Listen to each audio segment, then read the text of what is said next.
Bom dia a todos, obrigada pela presença na conferência de aniversário do nosso primeiro aniversário do DN Brasil. É uma alegria ter todos vocês aqui, em especial o nosso acionista, Marco Galinha, muito obrigada pela presença, também do nosso diretor, Felipe Alves, e também, é claro, do secretário de Estado das Migrações, Rui Armindo Freitas, e em seu nome eu cumprimento todas as autoridades e demais convidados que felizmente hoje lotam essa sala. Muito obrigada. E convido também agora para ser o nosso orador, o secretário de Estado das Migrações, Rui Armindo Freitas. Muito obrigado por aceitar esse convite, mesmo eu chateando o seu gabinete quase todos os dias com informações para os leitores. Obrigada.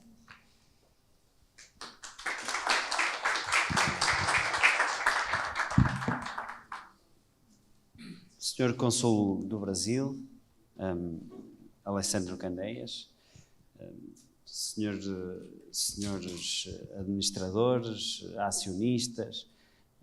senhor diretor deste projeto editorial, caras e caros convidados. Antes de mais, quero agradecer o convite para poder estar aqui a celebrar com todos um ano de DN Brasil. Um ano de DN Brasil que tem sido fundamental na perspectiva do serviço público, na capacidade de esclarecer, num momento que vivemos hoje, de muita informação que é desintermediada, sem a marca dos órgãos de comunicação social, muitas vezes, que chega diretamente aos leitores e que nem sempre transporta a verdade. Por isso, nos dias de hoje, e também valorizar o projeto editorial e a coragem dos acionistas, sei bem daquilo que falo, quando é da coragem dos acionistas dos órgãos de comunicação social, a coragem dos acionistas de perceberem que há momentos em que têm que dar um passo em frente e arriscar capital, reputação, riscos das mais diversas ordens, que só quem corre o risco do investimento é que sabe, para fazer com que a verdade chegue aos leitores, para fazer com que o serviço público da comunicação social possa existir. Mas sobre o DN Brasil, dizer-vos uma coisa, o DN Brasil hoje, e digo isto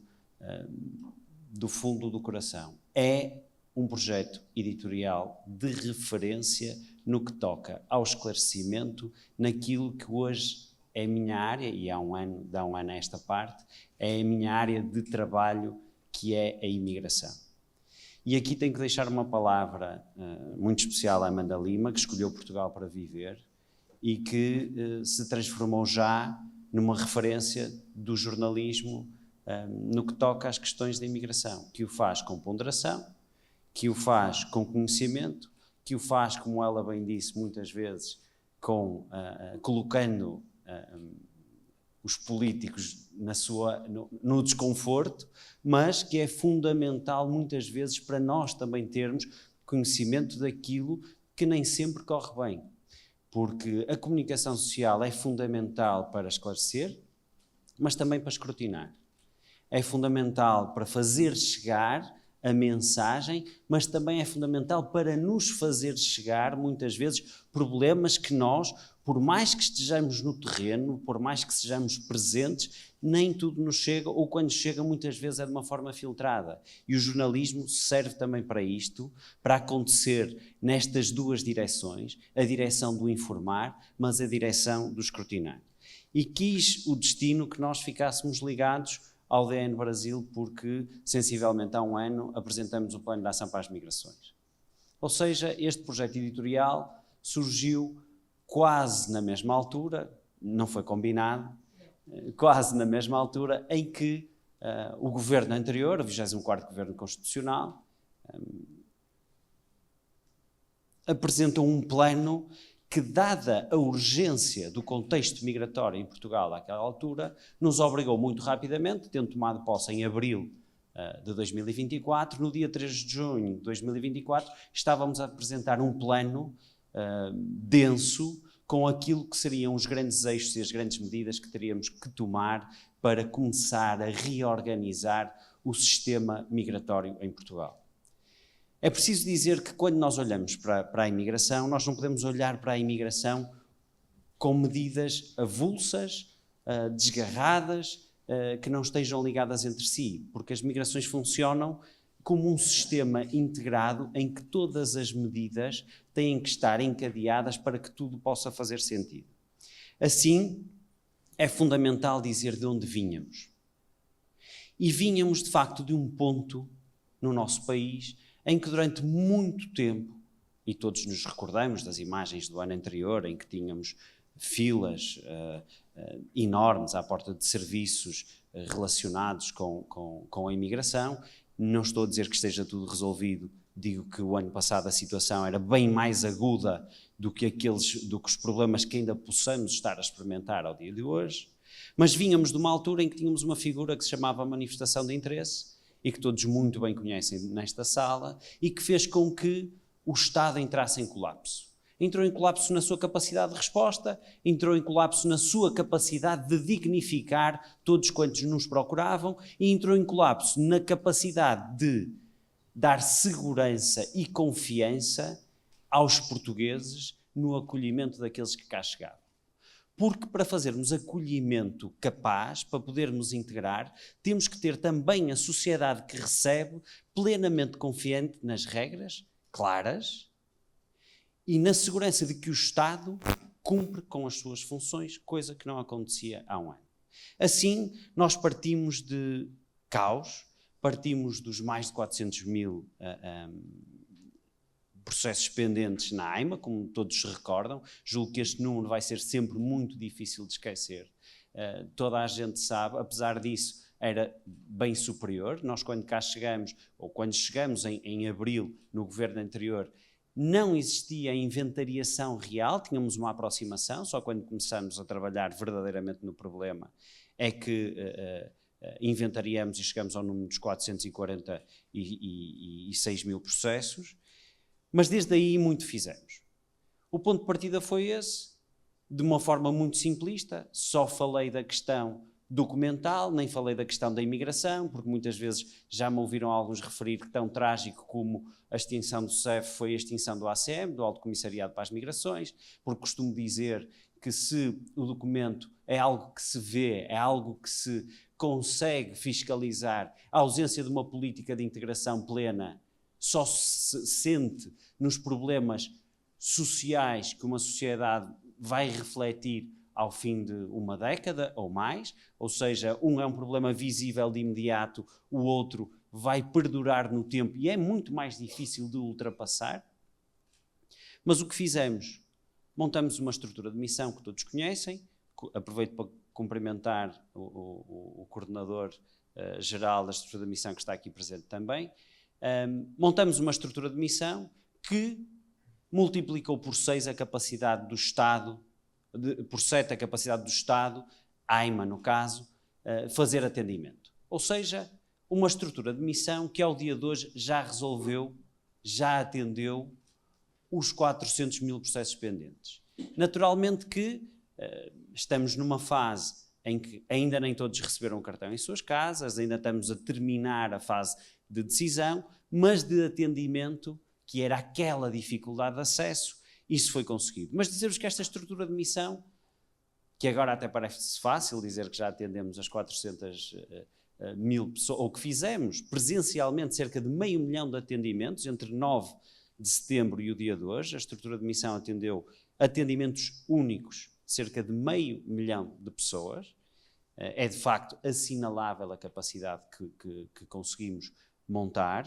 mas a relação virtuosa entre Estado e as associações e a sociedade civil. Ou seja, nesta estrutura de missão, mais do que só o Estado, nós convocamos as associações, muitas delas que já faziam trabalho na área da imigração e da integração das comunidades migrantes, mas também dos advogados e técnicos e solicitadores e agentes de execução. Para quê? Para que conseguíssemos, com um aumento e esta relação virtuosa entre parceiros, fazer com que o Estado desse uma resposta para a qual não se tinha preparado. E não se preparou porque o aliviar de regras que assistimos entre 2017 e 2024 fez com que a elasticidade dos serviços do Estado não acompanhasse a velocidade de procura que essas mesmas regras causaram. Ou seja, vivemos uma explosão de procura pelo nosso país, sem que o Estado tivesse feito os investimentos que teria que ter feito na capacidade do Estado, fosse nos vetores que fosse da capacidade do Estado, para acolher uma procura que ele próprio gerou. Assim, conseguimos, mas, para além disso, a parte documental, a integração começa na documentação, é verdade, mas fizemos muito mais. Expandimos a rede de CLAIMS, colocamos os mediadores linguísticos e culturais nas escolas, assinamos com as associações e confederações um protocolo de migração regular para termos canais regulados de migração, regulados e seguros, porque queremos uma imigração segura, ou seja, queremos um país que sabe acolher, mas queremos que aqueles que cá vêm tenham os canais para cá chegar com segurança, sabendo por onde vêm, o que vêm fazer e em que condições cá chegam, para não incentivarmos às redes de imigração irregular. Programas de formação profissional, um início de simplificação na obtenção de números, número de identificação fiscal, de segurança social, número do utente, e conseguir também outras coisas como a interoperabilidade de sistemas do Estado que versam sobre as realidades que nós temos que tratar no fenómeno da imigração. Mas estamos longe, tudo isto aconteceu num ano, é verdade. Hoje há aqui questões, como dizia, que parecem fáceis depois de conseguidas, mas estamos longe de estar satisfeitos porque temos muito caminho para percorrer. Desde logo porque as pendências não eram 440 mil. As pendências eram muitas mais. Eram muitas mais, como muita gente sabe, e aqui vou particularizar, a Amanda sabe muito bem, porque a Amanda Lima tem-me manifestado essa preocupação muitas vezes, o tema das renovações. A par com a ausência do tratamento das manifestações de interesse, ou seja, todos que cá estavam, sem que a sua situação, inclusivamente criminal, fosse verificada, e este ponto é fundamental, apesar de estarmos num contexto, muitas vezes parece-me que pode-se pensar que fazemos um discurso mais securitário quando o público é um, ou menos securitário quando o público é outro, mas há uma coisa que é fundamental. Só com o conhecimento claro de que todos os preceitos e todas as condições são verificadas é que a sociedade acolhe melhor e que nós todos olhamos uns para os outros com um respeito muito maior de sabemos que estamos num país que tem regras e deveres claros e que todos aceitam isso e que assim todos conseguimos conviver com muito mais harmonia. Mas assim sendo, dizer exatamente isso, a manifestação de interesse que tínhamos em Portugal, centenas de milhares de pessoas sem a sua situação verificada, mas também todos quantos desde 2020 tinham prorrogações automáticas dos seus documentos de validade, sabendo nós a dificuldade que é andar com uma autorização de residência que já não está válida e com a impressão de um decreto-lei no bolso de trás das calças para poder mostrar a um oficial qualquer na Alemanha e não conseguir chegar a nenhuma explicação válida porque ninguém consegue perceber como é que aquilo sucedia. Na realidade tivemos que priorizar as nossas ações. Começamos pela manifestação de interesse. Hoje já anunciamos que estamos em condições de, na mesma estrutura de missão, com um modelo de funcionamento que os nossos destinatários já bem conhecem, vamos iniciar o atendimento para a renovação de todos estes documentos. Temos um trabalho muito duro pela frente que temos que realizar no próximo meio ano. Temos a noção de que a nossa capacidade instalada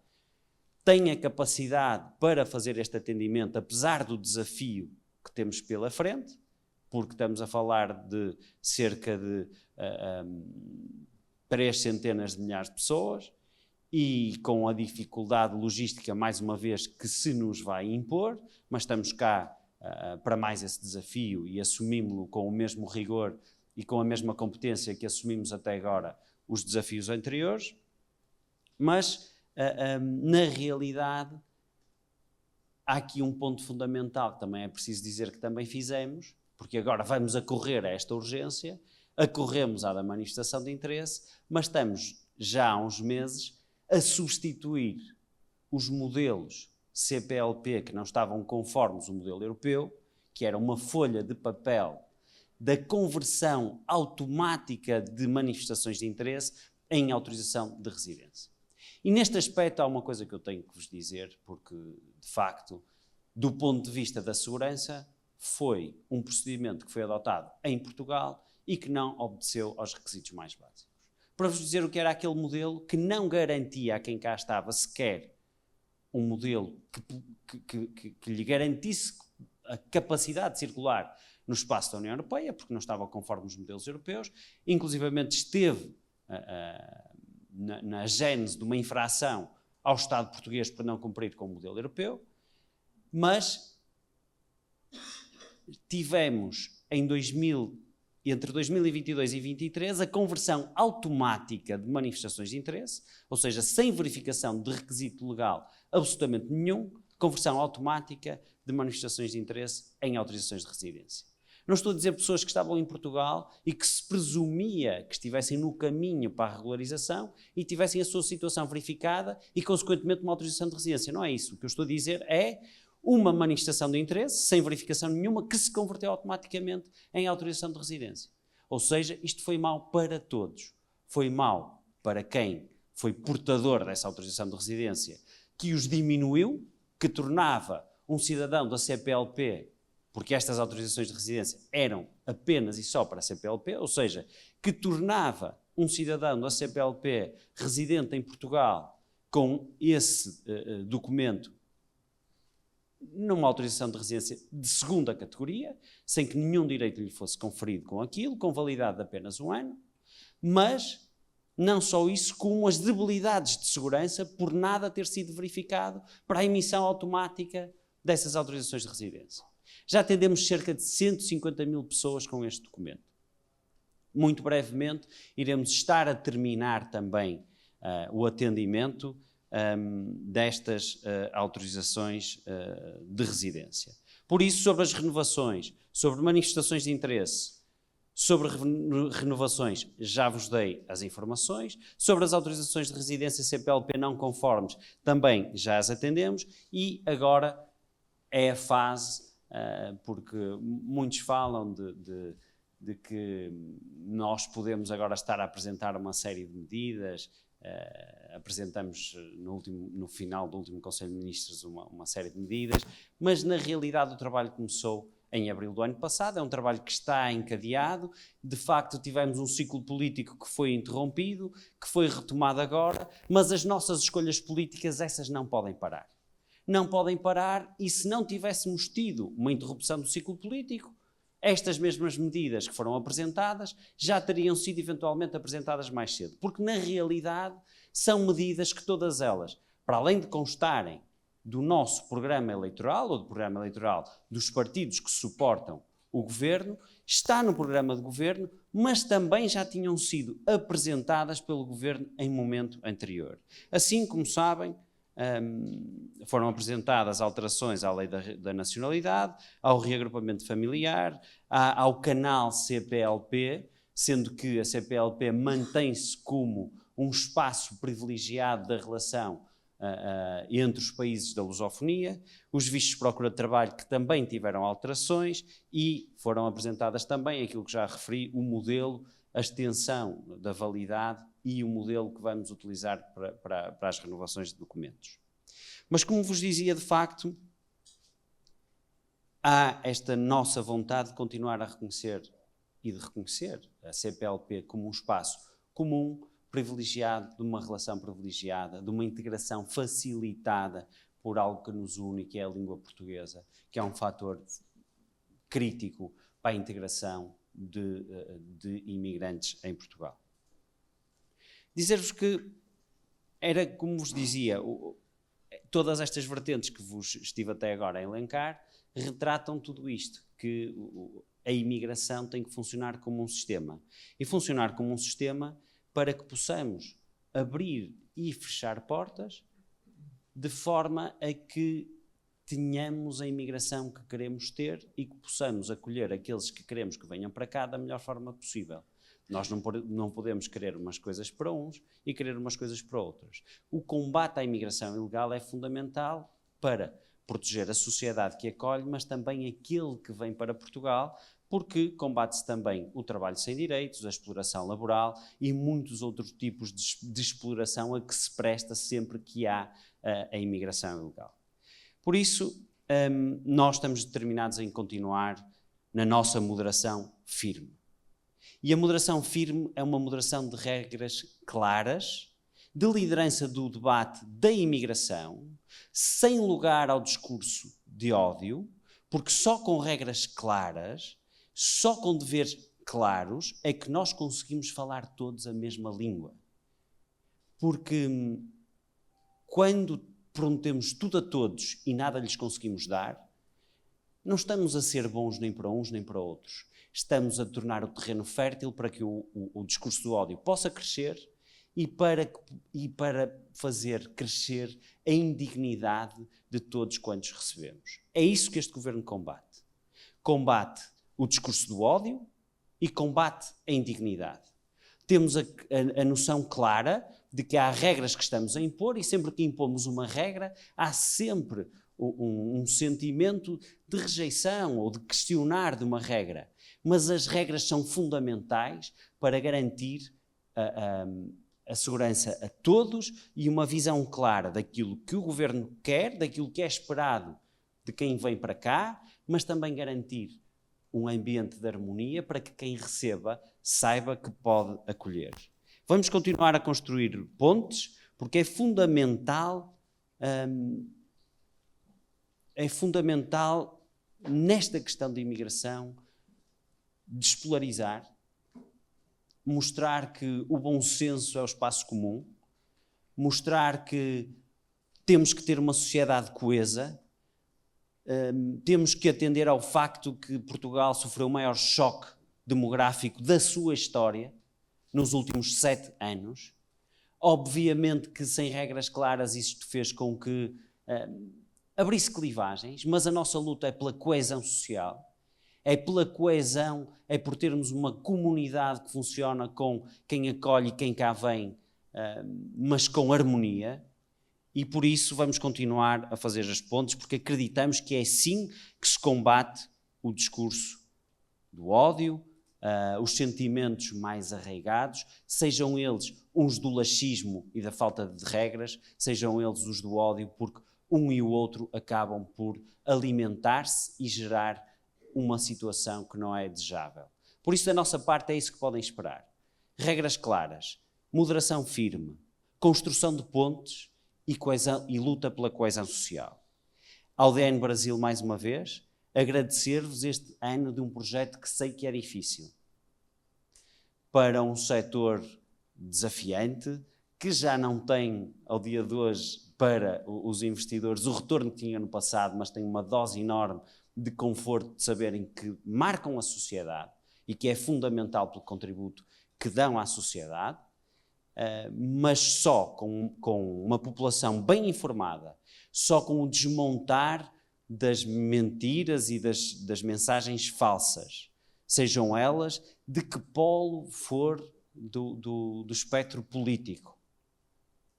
Só assim é que vamos conseguir ter uma sociedade coesa, forte, que sabe acolher, que sabe respeitar e que sabe também, fundamentalmente, dar ao respeito. Por isso, muito obrigado a todos. Continuam a contar connosco, continuam a contar comigo nestas funções para lutar todos os dias para termos exatamente esta realidade que acabei de vos descrever. Muito obrigado.